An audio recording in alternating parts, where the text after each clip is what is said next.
আসসালামু আলাইকুম বন্ধুরা। তো আমি এখানে দুটো ঝিঙে একটা আলু নিয়েছি, ধুয়ে কেটে ভালো করে পরিষ্কার করে নিয়েছি ছোটো ছোটো করে।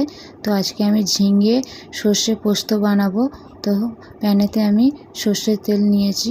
সর্ষের তেলটা হালকা গরম হয়ে গেলে এখানে আমি কালো জিরে অ্যাড করব। কালো জিরেটা একটু ভেজে আমি এখানে ধুয়ে কেটে রাখা আলুটা দিয়ে দেব। তারপর আমি এখানে হলুদ অ্যাড করব। হলুদ দিয়ে একটু আলুটা ভালো করে ভাজা ভাজা করে নেব। তো তোমরা এখানে সর্ষে তেলই অ্যাড করবে, নাহলে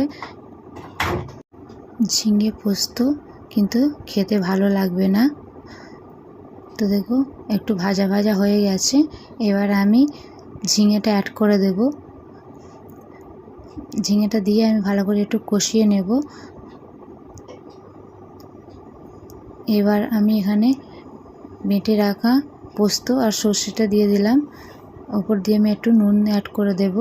এখানে আমি চিনিও অ্যাড করেছিলাম, কিন্তু আমার ভিডিওটা দেওয়া হয়নি। তারপর ভালো করে আমি কষিয়ে নেব। কষিয়ে জল ছেড়ে দিলে একটু, তারপর আমি হালকা একটু জল দেব। ঝিঙে থেকে জল বেরোবে, আমি কিন্তু বেশি জল এখানে অ্যাড করব না।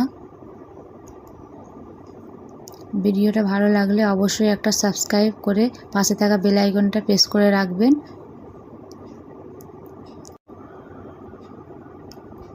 এবার আমি কেটে রাখা কাঁচা লঙ্কা দিয়ে দেব। আমি এখানে দুটো কাঁচা লঙ্কা দিয়েছি। দিয়ে ঢাকা চাপা দিয়ে আমি হালকা গ্যাসের ফ্লেমটা করে 5 মিনিট জাল করে নেব। দেখুন ঝিঙে পোস্ত রেডি হয়ে গেছে। ওপর দিয়ে একটু সর্ষে তেল কাঁচা দিয়ে নামিয়ে নেব।